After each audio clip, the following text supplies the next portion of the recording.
అదే ఇది కర్నూలులో ఉన్న తాజా పరిస్థితి స్కూల్స్ కి సంబంధించి. అండ్ నెక్స్ట్ ఏలూరు వెళ్దాం. ఏలూరులో మా ప్రతినిధి రాంబాబు సిద్ధంగా ఉన్నారు.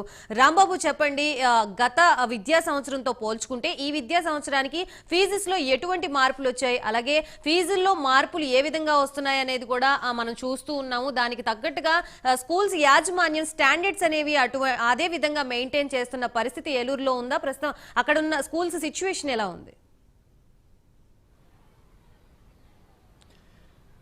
Thank you Gayatri. అసలు స్కూల్స్ తీస్తున్నారంటేనే మధ్యతరగతి పేద విద్యార్థులు తల్లిదండ్రులు అయితే భయపడిపోతున్న పరిస్థితి. ఎందుకంటే స్కూల్ ఫీజులు ఒక రకంగా భారంగా మారితే స్కూల్ ఫీజుతో పాటు school uniform, school books, text books, నోట్స్లు, బ్యాగ్స్, అదే రకంగా షూస్, ఇలా చూసుకుంటే మొత్తం అన్నీ కూడా అదే స్కూల్లోనే కొనాలని నిబంధన పెట్టడం అనేది మరింత భారంగా కూడా మారే పరిస్థితులు అయితే ఉన్నాయి. ఎందుకంటే స్కూల్ ఫీజులే భారంగా ఉంటే దానికి సంబంధించిన వస్తువులన్నీ కూడా బయట బుక్ షాపులను లేకపోతే వేరే షాపుల్లో దొరికే అన్నీ కూడా దీన్ని వ్యాపారం కింద మార్చేసుకుని అన్నీ కూడా మా దగ్గరే కొనాలి అని పెట్టడం. పోనీ ఏమన్నా కొనడానికైతే ఓకే, తల్లిదండ్రులకు ఇబ్బంది లేదు. కానీ అదేమన్నా బయట రేట్లు కన్నా తగ్గుతాయంటే బయట దొరికే నోట్బుక్స్ కన్నా ఇక్కడ అధిక మొత్తంలో నోట్బుక్స్ రేటు డబల్ ఉంటుంది. ఈ రకంగా స్కూల్ ఫీజులు అయితే ఏ రకంగా కడతానికి ఇబ్బంది పడుతున్నారో తల్లిదండ్రులు, దానికి మించి ఈ నోట్బుక్స్ కానీ టెక్స్ట్ బుక్స్ కానీ అదే రకంగా ప్రతి స్కూల్ కూడా ఒక్కొక్క రకమైన టెక్స్ట్ బుక్స్ వాళ్ళే ప్రింట్ చేసుకుంటాం.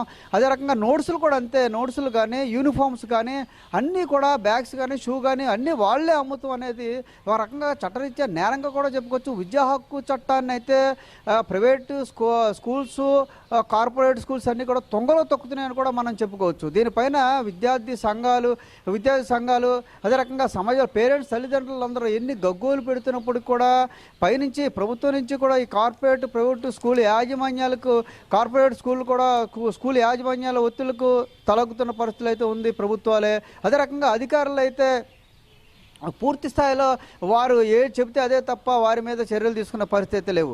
స్కూల్ ఫీజులు కడతమే అత్యంత భారంగా ఉన్న ఈ రోజుల్లో దాంతోపాటుగా ఈ బుక్స్ కానీ అదే రకంగా ఈ బ్యాగ్స్ కానీ యూనిఫామ్స్ కానీ షూస్ కానీ ఇలా అన్నీ కొనుక్కోవాలంటే మరింత భారంగా ఉందంటూ కూడా ఆవేదన చెందుతున్నారు తల్లిదండ్రులు. అటు మధ్యతరగతి దిగువ తరగతి తల్లిదండ్రులు అయితే చాలా ఆవేదన వ్యక్తం చేస్తున్న పరిస్థితులు అయితే ఉంది. విద్యా హక్కు చట్టంలోనే ఈ అంశాలను ఏవి కూడా అధికారులు కానీ ప్రభుత్వం కానీ పరిగణలోకి తీసుకోక దీనికి ప్రధాన కారణంగా కూడా తెలుస్తుంది. కార్పొరేట్ ప్రైవేటు స్కూళ్లకు యాజమాన్యాల ఒత్తిడి కట్టి ప్రభుత్వాలు అదే రకంగా అధికారులు కూడా తలగొట్టడం వల్లే ఇటువంటి పరిస్థితి దాపురించిందంటూ కూడా విద్యార్థుల తల్లిదండ్రులు ఆవేదన వ్యక్తం చేస్తున్న పరిస్థితి అయితే ఉంది. ఎందుకంటే ఈ స్కూల్ ఫీజులు అనేవి ప్రతి స్కూల్కి ఒక్కొక్క స్కూల్కి ఒక్కొక్క రకమైన ఫీజు పెడుతున్నారు. ఒక స్కూల్ టేబుల్ ఒకటి ఉంది. విద్యా హక్కు చట్టం ప్రకారం అన్ని స్కూల్స్లో కూడా ఒక టేబుల్ ఉంటుంది. ఈ ప్రతి స్కూల్లో మినిమం ఈ ఇంత మాత్రం ఫీజు వసూలు చేయాలనే ఉంటుంది. దాన్ని ఎవరు కూడా పట్టించుకోరు. అసలు ఆ పర్టికులర్స్ కూడా ఏ స్కూల్ మొత్తం స్కూళ్ళన్నిటి కూడా ఎంత ఫీజు ఏ క్లాస్కి ఎంత వసూలు చేయాలనేది అది ఖచ్చితంగా ఆ చార్ట్ రూపంలో అంటించాల్సిన పరిస్థితి ఉంటుంది. కానీ అది ఎక్కడా కూడా మనకి ఏ స్కూల్లో, ప్రైవేట్ స్కూల్లో కానీ కార్పొరేట్ స్కూల్లో కానీ ఎక్కడా కనిపించదు. దాని గురించి ఎవడో మాట్లాడితే సాహసించారు. అటు పేరెంట్స్, తల్లిదండ్రులు కూడా ఒక మంచి స్కూల్లో జాయిన్ చేద్దామని అక్కడికి వచ్చినప్పుడు అడిగితే మళ్ళీ స్కూల్లో సీటు ఎక్కడ ఎవరో అన్న భయం కొంత పేరెంట్స్ తల్లిదండ్రులకు ఉంటుంది. గట్టిగా బయట మీడియా కూడా మాట్లాడమన్నప్పుడు కూడా వాళ్ళు ఏమో మాట్లాడితే ఈ స్కూల్లో మా అబ్బాయి ఈ స్కూల్లో చదువుతున్నాడు, స్కూల్ బాగుంది, మళ్ళీ అడ్మిషన్ ఎవరేమోనన్న భయం. ఇలా చూసుకుంటే అన్ని రకాల భయాలకు తలొగ్గి తల్లిదండ్రులు అయితే ఆర్థిక భారంతో అయితే కుంగిపోతున్నారని కూడా మనం చెప్పుకోవచ్చు.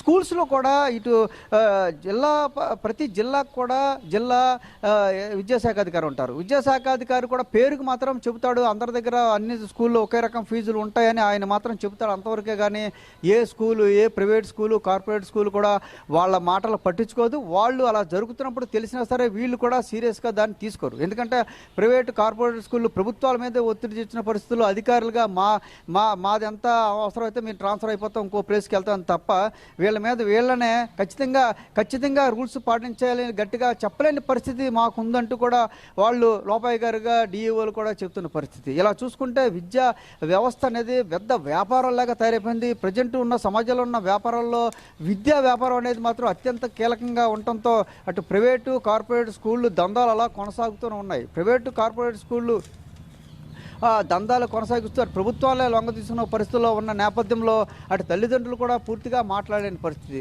కొన్ని విద్యార్థి సంఘాలు బయట విద్యార్థి సంఘాలు కొంత గోల్ చేసినప్పుడు కూడా 1-2 సార్లు అడవుడు చేయడం తప్ప అంతకు మించి సాధించేది ఏమి లేకుండా లేనట్టుగా కూడా మారిపోయింది. ఎందుకంటే ఎంత ఆందోళన చేసినా ఎన్ని ధర్నాలు చేసినా సరే పట్టించుకునే నాదుడే లేదు. అధికారులు వచ్చినప్పుడు మేము ఖచ్చితంగా చర్యలు తీసుకుంటామని పేర్కొంటూ కంటు తుడుపుగా చర్యలుగా కూడా వాళ్ళు తీసుకుంటాం, తర్వాత వదిలేయడంతో అదే పరిస్థితి అయితే కొనసాగుతున్నాయి. ఫీజులు చెల్లించలేని పరిస్థితిలో ఉన్న తల్లిదండ్రులకు అదే రకంగా ఇతర ఏదైతే బుక్స్ ఉన్నాయి, టెక్స్ట్ బుక్స్ కానీ, నోట్స్ బుక్స్ కానీ, స్కూల్ యూనిఫామ్స్ కానీ, షూస్ కానీ, బ్యాగ్స్ కానీ వాళ్ళు ఇష్టం వచ్చిన చోట కొనుక్కునే వెసులుబాటు ఉన్న చోట కొనుక్కోకుండా ఖచ్చితంగా ఇక్కడే కొనాలని స్కూల్స్ కఠినంగా చెప్పడం కూడా తల్లిదండ్రుల పాలిటి శాపంగా మారుతున్నాయి. వాళ్ళకి ఆర్థికంగా కొంత కుంగదీయడానికి కూడా అది అవకాశం ఉంది. అందుకని స్కూల్ తీస్తున్నారంటే అంటే పేరెంట్స్ కూడా భయపడే పరిస్థితులు అయితే ఈరోజు తలెత్తిన పరిస్థితులు. జిల్లా విద్యాశాఖ అధికారుల నామమాత్రంగా వాళ్ళు వెళ్తున్నారు, పరిశీలన చేస్తున్నారు. మనలాంటి మీడియా సంస్థలు వాళ్ళు దృష్టికి తీసుకెళ్ళినప్పుడు మాత్రం వెళ్తున్నారు, వాళ్ళు గట్టిగా చెబుతున్నారు, సీరియస్ వార్నింగ్ ఇస్తున్నారు, వదిలేస్తున్నారు తప్ప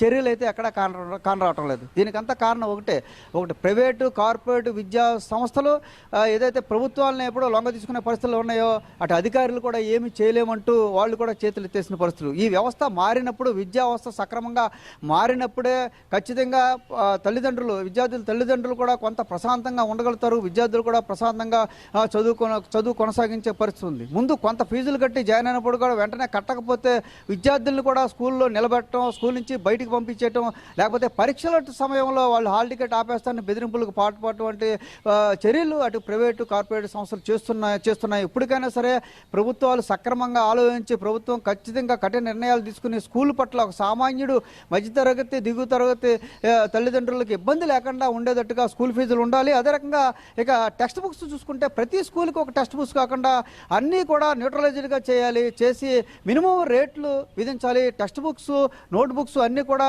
మినిమం రేట్లు విధించేటట్టుగా ఉండాలి. లేదంటే బయట కొనుక్కునేటట్టు ఫెసిలిటీ కల్పించాలని కూడా పేరెంట్స్ విద్యార్థుల తల్లిదండ్రులందరూ కోరుతున్న పరిస్థితి. లేకపోతే ఫీజులకు మించి భారంగా కూడా ఇవన్నీ తయారయ్యాయంటూ కూడా ఆవేదన వ్యక్తం చేస్తున్న పరిస్థితి ఇటు ఉమ్మడి పశ్చిమ గోదావరి జిల్లాలో ఉంది. Gayatri, right, thank you for the